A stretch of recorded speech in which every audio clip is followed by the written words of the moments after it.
जय श्री कृष्ण सभी को। आज करते हैं अस्थमा में सांस फूलने पर कौन कौन सी ब्रीदिंग टेक्निक करें, कौन कौन सी ब्रीदिंग एक्सरसाइज करें। इससे पहले याद रखिएगा, ब्रीदिंग एक्सरसाइज अस्थमा को पूरी तरह ठीक नहीं कर सकता, मगर थोड़ा आराम दिला सकता है। इमरजेंसी ट्रीटमेंट का रिप्लेसमेंट नहीं है कि आपको अस्थमा का अटैक पड़ा और आप तुरंत ब्रीदिंग एक्सरसाइज करने लगेंगे तो वो ठीक हो जाएगा, तो ये नहीं होगा। आपको सबसे पहले मेडिकली ट्रीटमेंट करवाना है और उसके बाद योग प्रशिक्षण से या डॉक्टर की सलाह से जो जो प्राणायाम या जो जो ब्रीदिंग टेक्निक वो बताएंगे वो आपको करनी है। तो एक बार अगर आपको अस्थमा की ज़्यादा प्रॉब्लम है, सीवियर प्रॉब्लम है, तो डॉक्टर की सलाह अवश्य लें और योगा टीचर की सलाह भी अवश्य लें कि आप कौन कौन सी ब्रीदिंग टेक्निक कर सकते हैं, कौन कौन से प्राणायाम आपके लिए लाभदायक रहेंगे। तो चलिए, आज मैं बहुत छोटी छोटी नॉर्मल बहुत छोटी छोटी ब्रीदिंग एक्सरसाइज आपको कराने जा रही हूँ, जो आप कभी भी कर सकते हैं। अगर आपकी सांस फूलती हो, अगर आपको सीढ़ियाँ चढ़ने उतरने में दिक्कत होती हो, अगर आपके सीने में जकड़न होती हो, तो आप ये छोटी छोटी टेक्निक घर में कर सकते हैं, ताकि बड़े अटैक की संभावना ना रहे या अस्थमा का अटैक ना पड़े या बहुत ज़्यादा प्रॉब्लम ना बढ़े। तो चलिए, कमर सीधे रखिएगा। अगर आप बुजुर्ग हैं और आप बाहर नहीं बैठ सकते, तो आप बेड के ऊपर बैठ के भी पीछे तकिया लगाकर या कुशन लगाकर कमर को सीधा रख सकते हैं। और ये याद रखिएगा कि विंडो खुली होनी चाहिए, खिड़की को खुला रखिएगा और फिर आप आराम से ब्रीदिंग टेक्निक कर सकते हैं बेड पे बैठे बैठे भी। शर्त एक ही है कि आपको कमर सीधी रखनी है।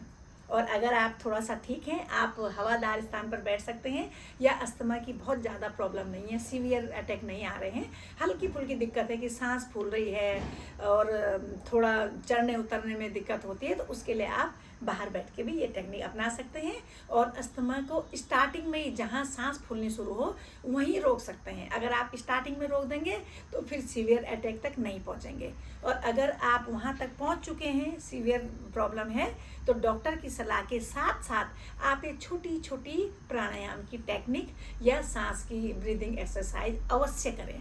तो चलिए, ज़्यादा समय न बर्बाद करते हुए स्टार्ट करते हैं। तो सबसे पहले हमको वही कमर सीधे रखने के बाद, अच्छे से साफ स्वच्छ स्थान पर बैठने के बाद आपको कमर सीधी रखनी है और सबसे पहली टेक्निक करनी है gentle deep breathing. Gentle deep breathing का मतलब कोई जोर जबरदस्ती से आपको सांस को इनहेल नहीं करना है, जोर जबरदस्ती से छोड़ना नहीं है। बहुत धीमी धीमी गति से आपको धीरे धीरे धीरे धीरे सांस को अंदर भरना है और धीरे धीरे धीरे धीरे सांस को खाली करना है, बहुत धीमी गति से। अच्छा, ये कंधे यूँ चढ़ाने नहीं है, उतारने नहीं है, कंधों को सामान्य रखिएगा, शरीर को बिल्कुल नॉर्मल रखिएगा, आंखें बंद रखिएगा। कम से कम 1 मिनट से 3 मिनट तक एक एक छोटी छोटी एक्सरसाइज आप करके देखिएगा, आपको 100% लाभ मिलेगा। अगर स्टार्टिंग का अस्थमा में केवल सांस फूलने की प्रॉब्लम हो रही है या सीढ़ियाँ उतरने चढ़ने में दिक्कत होती है या सीने में जकड़न हो रही है, तो उसको हम रोक सकते हैं। लेकिन अगर आप सीवियर पेशेंट हैं तो आपको सबसे पहले डॉक्टर की सलाह अवश्य लेनी है। तो चलिए, करते हैं जेंटल डीप ब्रीदिंग। कमर सीधी, मेरे साथ साथ 3 राउंड कीजिएगा और घर में आपको 1 मिनट से 3 मिनट तक ये एक्सरसाइज करनी है। तो आज वीडियो को देखते हुए आप भी मेरे साथ सीखिए और 3 राउंड करते हैं। चलिए, कमर सीधी, धीमी धीमी गति से सांस अंदर भरिए,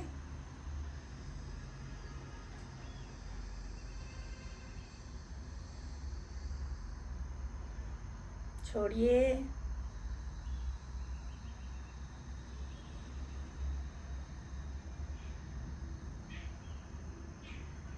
जो ये मैं हाथ ऊपर ले जा रही हूँ, नीचे ले जा रही हूँ, आपको ये नहीं करना है। आपको दोनों हाथ ये ज्ञान मुद्रा बना के घुटनों के ऊपर रखनी है। मैं केवल इसलिए ये कर रही हूँ कि जब सांस ले रहे हैं तो अब मैं मुंह से तो बोल नहीं सकती, क्योंकि मैं भी इनहेल कर रही हूँ आपके साथ, इसलिए मैं हाथ से बता रही हूँ कि सांस इनहेल कीजिए और सांस को एक्सहेल कीजिए, सांस लीजिए और सांस छोड़िए। चलिए, 2 राउंड और मेरे साथ। जितनी आपकी कैपेसिटी होगी उतनी ही सांस खींचनी है और जितनी आपकी कैपेसिटी होगी उतनी ही छोड़नी है। एक दूसरे की देखा देखी नहीं करनी है कि अब मेरी देखा देखी भी नहीं करनी है कि मैंने थोड़ा सा ज़्यादा खींच ली या कम खींची तो आपको भी उतनी खींचनी है। अगर मैंने जितनी खींची आप उससे ज़्यादा खींच सकते हैं तो और आप और ज़्यादा खींच सकते हैं, और जितनी मैंने छोड़ी उससे ज़्यादा आप छोड़ सकते हैं तो और ज़्यादा छोड़िए। और अगर आप इससे कम खींच पा रहे हैं तो कोई बात नहीं, कम छोड़ पा रहे हैं तो कोई बात नहीं, वो अपने अपने शरीर के अकॉर्डिंग अपने अपनी कैपेसिटी के अनुसार हमको करना है। तो चलिए 2 राउंड और करते हैं।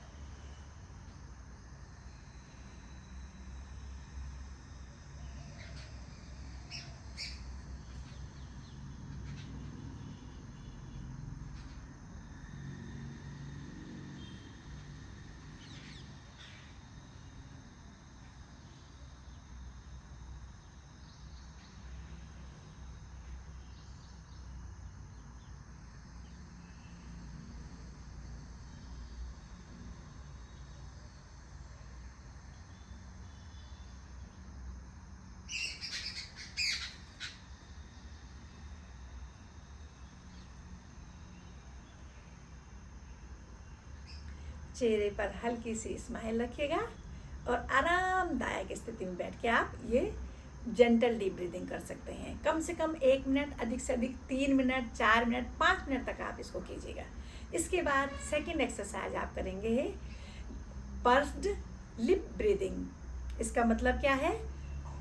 सांस को तो नाक से अंदर खींचना है, वही धीमी धीमी गति से सांस को नाक से अंदर खींचा और मुंह को ऐसे बनाना है जैसे हम मोमबत्ती बुझाते हैं ना, जब बर्थडे मनाते हैं तो मोमबत्ती को बुझाते हैं, ऐसे तो मुंह को यूं बनाना है, या जैसे सीटी बजाते समय मुंह को करते हैं। और सांस को मुंह से खाली करना है, नाक से इनहेल करना है और मुंह से छोड़ना है। बहुत धीमी धीमी गति से सांस को छोड़ना है। तो चलिए मेरे साथ 3 राउंड करेंगे। पहले सांस को अंदर खींचिए धीरे धीरे,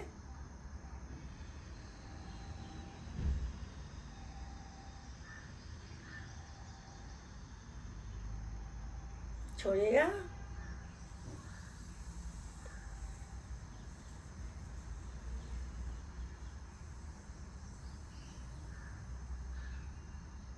इनहेल,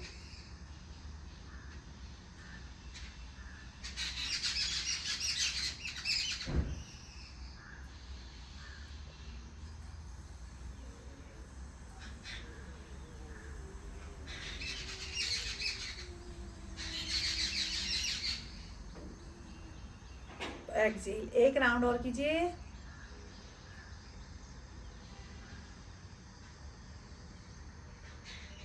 छोड़िए,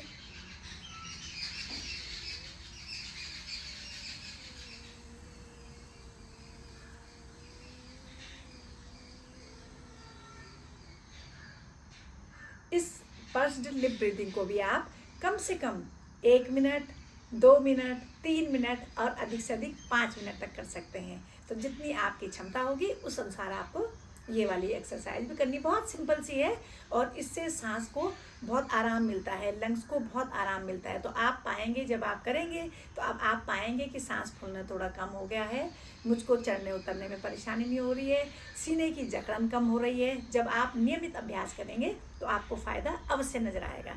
इसके बाद एक और एक्सरसाइज हम करेंगे ब्रीदिंग, डायाफार्मिक ब्रीदिंग या वैले ब्रीदिंग। इसमें क्या करेंगे, लेफ्ट हैंड को चेस्ट के ऊपर रखिए, राइट हैंड को पेट पर रखिए। जब हम सांस को लेते हैं, नॉर्मल सांस को जब आप अंदर भरेंगे तो आप पाएंगे कि आपका पेट वाला भार, हल्का सा उभार बाहर की तरफ आएगा, हल्का उभार आप महसूस करेंगे। और जब आप सांस को छोड़ेंगे तो आपको नेचुरली तरीके से मूवमेंट पता चलेगा। नेचुरल मूवमेंट होता है कि सांस धीरे धीरे खाली हो रही है, पेट अंदर की तरफ जा रहा है। तो चलिए 3 राउंड मेरे साथ कीजिएगा,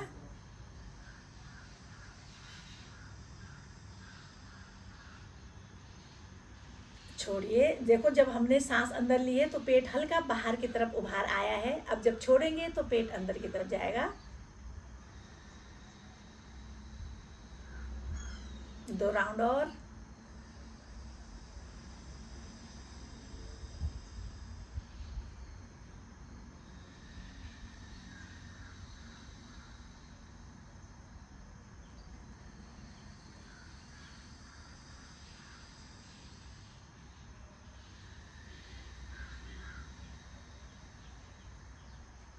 धीमी धीमी गति से आपको सांस को अंदर खींचना है और धीमी धीमी गति से आपको सांस को बाहर छोड़ना है। तो जब हम सांस अंदर भरेंगे तो हमारा पेट बाहर की तरफ उभार आते हुए नजर आपको महसूस होगा, और जब हम सांस को छोड़ेंगे तो पेट अंदर की तरफ पिचका हुआ आपको महसूस होगा।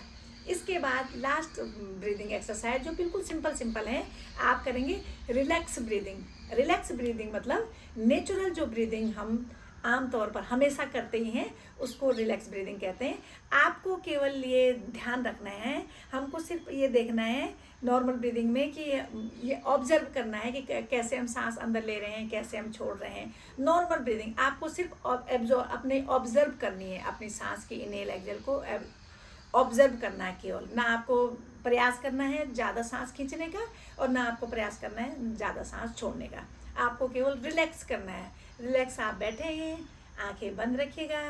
आपकी जो आप नॉर्मल इनहेल एक्सहेल करते हैं उसको आप महसूस कीजिए कि कितनी आप सांस अंदर खींच पाते हैं, कितने आप छोड़ पाते हैं। केवल नेचुरल, चेहरे पर कोई तनाव नहीं, थकान नहीं, रिलैक्स रखना है। कंधे ढीले ढाले छोड़ के रखने हैं। मन को प्रसन्न रखना है। मन में ये कल्पना करनी है या बोलना है, मेरा मन शांत है, मेरी सांस नॉर्मल है, मैं लंबी लंबी सांसें ले पा रही हूँ, ले पा रहा हूँ, छोड़ पा रहा हूँ, मुझे मेरी सांस नहीं फूल रही है, मैं नॉर्मल हूँ, मैं बिल्कुल रिलैक्स महसूस कर रहा हूँ। तो अगर आप इस प्रकार अस्थमा के अगर हल्का फुल्का आपको मतलब स्टार्टिंग अस्थमा की प्रॉब्लम हो रही है तो इतनी एक्सरसाइज करने से भी आपको बहुत लाभ मिलेगा। पर अगर आप सीवियर पेशेंट हैं तो मैं बार बार कह रही हूँ, पहले मेडिकल चेकअप करना है, मेडिकल जांच करनी है, मेडिकल ट्रीटमेंट लेना है, उसके साथ साथ आप इन एक्सरसाइज को करेंगे। तो अगर आपको मेरी वीडियो पसंद आई तो चैनल को सब्सक्राइब कीजिएगा, वीडियो को लाइक कीजिएगा, और हाँ, अपनों तक अवश्य शेयर करिएगा जिनको आप जानते हैं और वो अस्थमा की प्रॉब्लम से गुजर रहे हैं, अस्थमा के पेशेंट हैं। तो इस वीडियो को ज़्यादा से ज़्यादा लोगों तक शेयर अवश्य कीजिएगा। और अगर आप पहले से मेरी वीडियो देखते हैं लेकिन अभी तक आपने चैनल को सब्सक्राइब नहीं किया है तो प्लीज़ चैनल को सब्सक्राइब अवश्य कीजिएगा। और मिलती हूँ अगले वीडियो में, तब तक के लिए जय श्री कृष्णा।